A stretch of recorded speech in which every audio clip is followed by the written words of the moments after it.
Bismillahirrahmanirrahim. Assalamualaikum warahmatullahi wabarakatuh. Alhamdulillah. Wassalatu wassalamu ala rasulillah wa ala alihi wa sahbihi wa man wala la hawla wa la quwata illa billah, amma ba'd. Yang kami hormati pengurus DKM Masjid Syuhada, yang kami hormati pengurus sajadah, yang kami hormati ketua MUI, yang kami hormati para asatiz, yang kami hormati para hujaj, yang kami hormati hadirin sekalian yang dirahmati Allah Subhanahu wa taala. Alhamdulillah wa syukurillah, kita panjatkan puji syukur hanya untuk Allah yang telah menganugerahkan kepada kita sekalian berbagai macam nikmat dan karunia-Nya, sehingga pada pagi hari ini kita bisa menggugurkan kewajiban kita dan sekaligus menunaikan kewajiban kita, yaitu thalabul ilmi. Mudah-mudahan dengan thalabul ilmi ini kita yakin hari ini dan nanti ke depan Allah akan memudahkan urusan kita. Dari mana saya mengambil referensi ini? Dalam sebuah hadis dijelaskan, man salaka tariqan yaltamisu fihi ilman, lanjutannya, sahalallahu lahu tariqan ilal jannah. Pahami pemahaman sebaliknya. Allah memudahkan surga bagi siapa? Thalabul ilmi. Surga merupakan tempat yang penuh kenikmatan, puncak kenikmatan di surga. Surga aja Allah mudahkan. Mudah-mudahan ini menjadi motivasi kita untuk semangat untuk mencari ilmu. Surga aja Allah mudahkan, apalagi dunia. Insya Allah bagi orang yang thalabul ilmi, Allah akan mudahkan urusan dunianya. Yang selanjutnya, insya Allah pada pagi hari ini dan ke depan nanti bagi orang yang thalabul ilmi, dan hari ini kita silaturahim dari berbagai macam tempat, tadi dikatakan dari berbagai macam RW RT di Kelurahan Tugu. Kita yakinkan pagi hari ini, siapa orang yang man ahabba ayyub satalahu fi rizki, siapa orang yang ingin ayyub sato diluaskan rizkinya, dipanjangkan umurnya, apa kata Nabi? Fal yasir rahimah, hendaklah dia bersilaturahim. Hari ini kita bersilaturahim dari berbagai macam RW, RT, Kelurahan Tugu. Kita yakin hari ini Allah akan tambahkan rezeki kita, Allah panjangkan umur kita dalam taat kepadanya.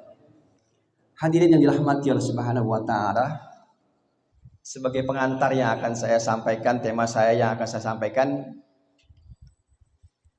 saya ingin merenungkan atau ingin kita kembali mengingat baik-baik tentang Allah. Man yuhyina wa yumituna. Siapa yang menghidupkan kita? Siapa yang mematikan kita? Man yarzukuna. Siapa yang memberikan rizki kita? Siapa yang menenangkan kita? Siapa yang membahagiakan kita? Dan yang pertanyaan selanjutnya adalah, kemana nanti kita akan kembali? Kemana kita akan kembali? Kita akan kembali kepada Allah. Ini kita akan kembali kepada Allah. Nah, hadirin yang dirahmati Allah Subhanahu wa taala, Allah yang memberikan rezeki kita. Wa ilaihil masir, dan nanti kepadanya kita akan kembali. Pertanyaannya adalah, ketika Allah yang memberikan segala-galanya kepada kita, kemudian kita durhaka, kemudian kita ingkar, kemudian kita nggak beradab kepada Allah, kemudian kita menolak segala perintah Allah. Pertanyaannya diri kita, wajarkah kita? Pantaskah kita? Kalau Allah yang memberikan segala-galanya, baik di dunia maupun di akhirat, dan kita nanti akan kembali kepada Allah, kemudian kita nggak beradab kepada Allah, nggak menaati perintah Allah, ini kita dikatakan orang yang nggak beradab, orang yang tidak tahu diri bahasa kita. Kalau bahasa Allah, Kaifa takfuruna billah wa kuntum amwatan fa ahyakum tsumma yumitukum tsumma yuhyikum tsumma ilaihi. Kita semua akan kembali kepada Allah Subhanahu wa taala. Hadirin yang dirahmati Allah Subhanahu wa taala, satu sikap yang ingin saya sampaikan pada pagi hari ini adalah bagaimana sikap kita terhadap Allah. Ini ya, bagaimana sikap kita terhadap perintah Allah. Lebih rinci, bagaimana sikap kita terhadap perintah Allah. Hadirin yang dirahmati Allah Subhanahu wa taala, yang pertama, sikap kita terhadap perintah Allah adalah kita sam'an wa ta'atan. Ya. Yang pertama, sikap kita terhadap Allah sam'an wa ta'atan. Apapun yang diperintahkan Allah, sam'an. Apa itu sam'an? Kita dengar. Wa ta'atan, kita taati. Itu kalau kita mendengar dan mentaati segala perintah Allah, baru kita dikatakan orang yang beriman. Ayatnya sudah kita hafal semua dalam surat Al-Baqarah ayat 285. Bagaimana bunyinya? Nah itu, amana rasul bima unzila ilaihi min rabbih wal mu'minun kullun amana billahi wa malaikati wa kutubi wa rasuli la nufarriqu baina ahadin minhum. Apalagi wa qalu sami'na wa ata'na. Ini. Jadi sikap kita terhadap Allah, wa qalu, kita katakan sami'na wa ata'na. Kami dengar dan kami taat. Ini perintah apa? Ini sikap yang harus kita lakukan. Sami'na wa ata'na. Kami dengar dan kami taat semua perintah Allah. Ini. Semua perintah Allah. Dalam kondisi yang bagaimana? As-sam'u wa ta'ah, ya, dengar dan taat dalam keadaan bagaimana? Fil mansyat wal makrah. Baik kita senang dengan perintah Allah maupun kita benci, apa yang harus dilakukan? Sami'na wa ata'na. Baik itu perintah itu kita senang, sukai, atau kita benci, semua perintah Allah, sikap yang terbaik kita harus melakukannya walaupun itu enggak kita senangi. Kita kembali atau kita selanjutnya kita ingat dengan Allah, dengan perintah Allah dalam surat Al-Baqarah ayat 266. Wa asa an takrahu syai'an wa huwa khairul lakum wa asa an tuhibbu syai'an wa huwa syarrul lakum. Al-Baqarah 266. Jadi hadirin yang dirahmati Allah Subhanahu wa taala, terhadap perintah Allah ini, ya, terhadap perintah Allah ini yang kita benci, itu bukan berarti buruk bagi kita. Allah mengingatkan, wasa, bisa jadi antakrahu, sesuatu yang kamu benci, wa huwa khairul lakum, padahal itu merupakan baik bagi kita. Dan sebaliknya, wasa antuhibu syai'an, bisa jadi sesuatu yang kamu cintai padahal itu merupakan buruk bagi kamu. Jadi hadirin yang dirahmati Subhanahu wa taala, jadi sikap yang kita ingin bangun adalah ketika Allah memerintahkan kepada kita satu perintah, baik itu yang kita senangi maupun yang kita benci, sikap yang kita harus hadirkan, harus kita katakan wa qalu sami'na wa ata'na. Hadirin yang dirahmati Subhanahu wa taala, sesuatu yang kita benci memang itulah takwa. Memang itulah takwa. Kita lihat dalam surat Al-Imran ayat 133. Kita lihat supaya kita bagaimana sikap kita dalam keadaan kita senang maupun dalam keadaan sulit. Ya, kita harus mengatakan wa qalu sami'na wa ata'na. Wasari'u ila magfiratim min rabbikum wa jannatin ardu wasamawati wal ard uiddatil mut alladzina yunfikuna apa? Fisarra. Apa arti sarra? Fisarra wad dharra. Sarra dalam keadaan kita senang, wad dharra dalam keadaan kita sulit. Jadi kita beriman kepada Allah, taat terhadap perintah Allah, fisarra wad dharra. Baik dalam keadaan kita senang maupun dalam keadaan sulit. Bukan waktu senang aja kita taat kepada Allah, bukan.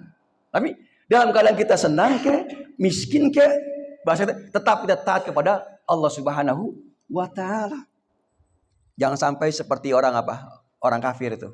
Dalam surat Al-Fajr, ketika dia diberikan nikmat, Rabbi akraman. Tapi ketika Allah sedang menyempitkan rezekinya dikatakan Rabbi ahadan. Allah sedang menghinakan. Jadi kita beriman kepada Allah sekali lagi bisara wadarra. Dalam keadaan sulit, dalam keadaan senang, ya, dalam keadaan kita kaya, sakit, semua harus taat kepada Allah Subhanahu wa taala. Nah, Bapak Ibu yang dirahmati Subhanahu wa taala, ada satu hadis yang menjelaskan begini.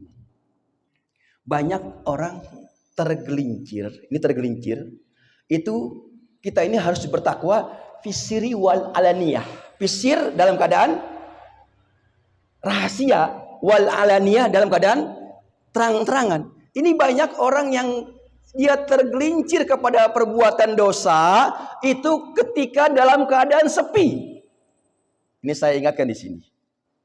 Nabi mengatakan lau alimuna aqwama min ummati. Aku paling tahu tentang keadaan umatku. Amalnya banyak, ininya banyak.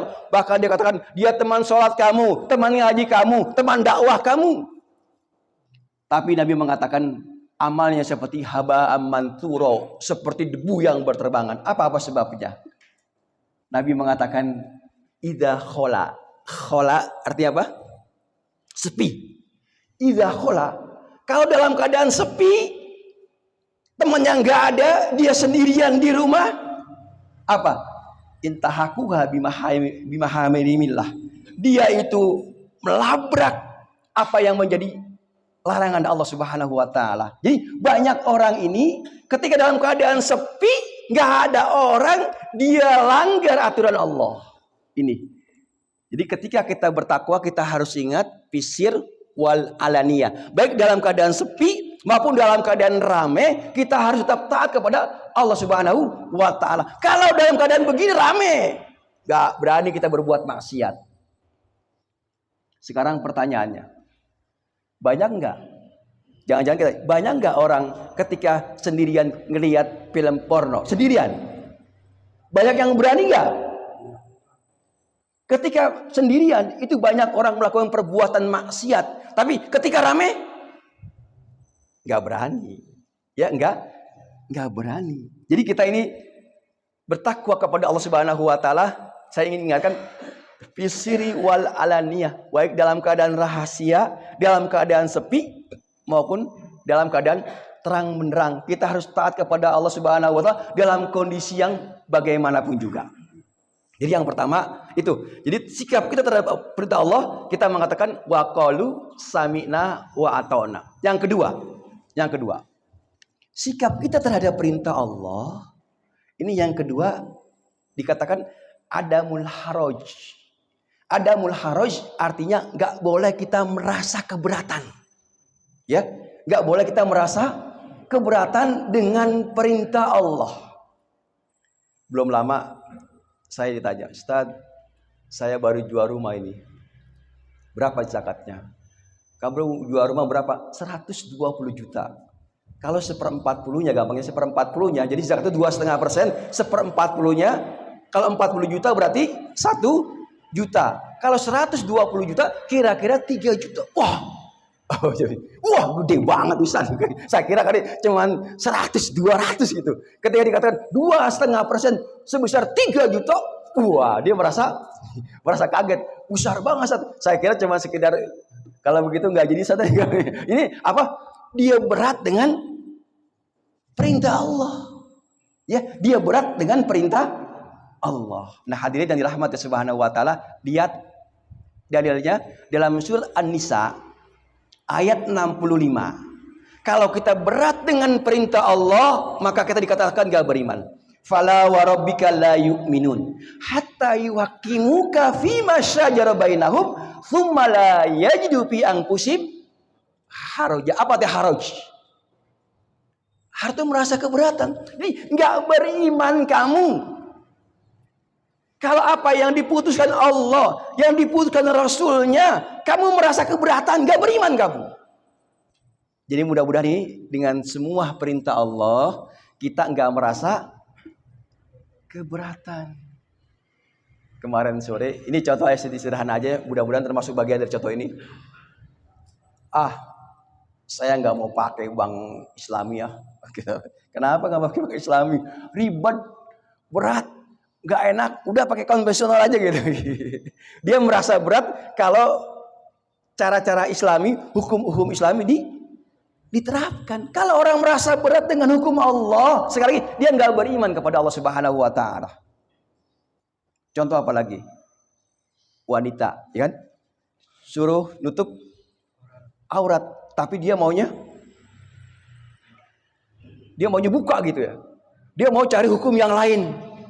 Jadi kalau dia mencari hukum yang lain, ya kata Allah dia nggak beriman kepada Allah. Ya, kalau sampai Allah sudah tetapkan satu hukum, kemudian dia memilih hukum yang lain, orang yang seperti ini nggak beriman. Mana dalilnya? Dia surat Al-Ahzab ayat 36. Wa makana lil mu'minin wala mu'minatin idza qadallahu wa rasuluhu amran ayyakuna lahumul khiyarah. Apa itu khiyarah? Pilihan. Jadi kalau sampai Allah sudah tetapkan satu hukum, kemudian kita memilih hukum yang lain, maka nggak beriman kita. Allah suruh perintah pakai jilbab, kita nggak pakai jilbab, kita lebih suka pelontos, suka bebas. Orang yang begini nggak beriman. Ya, orang begini nggak beriman begitu. Jadi kalau kita mencari hukum yang lain, kita nggak beriman. Ya, dalilnya surat Al-Ahzab surat 33 ayat 36. Wa makana limu'minin wala mu'minatin idza qadallahu wa rasul amran ayyakuna lahumul khair. Enggak beriman laki atau perempuan ketika Allah putuskan satu hukum kemudian dia pilih hukum, dia enggak beriman kepada Allah Subhanahu wa taala. Jadi mudah-mudahan ya kita ini termasuk orang-orang yang lapang dada. Ya, lapang dada dengan semua perintah Allah. Allah mengatakan wa yusallimu taslima. Kita berlapang dada dengan perintah Allah Subhanahu wa taala. Hadirin yang dirahmati Subhanahu wa taala, ini dulu yang dapat saya sampaikan. Akhirul kalam. Wassalamualaikum warahmatullahi wabarakatuh.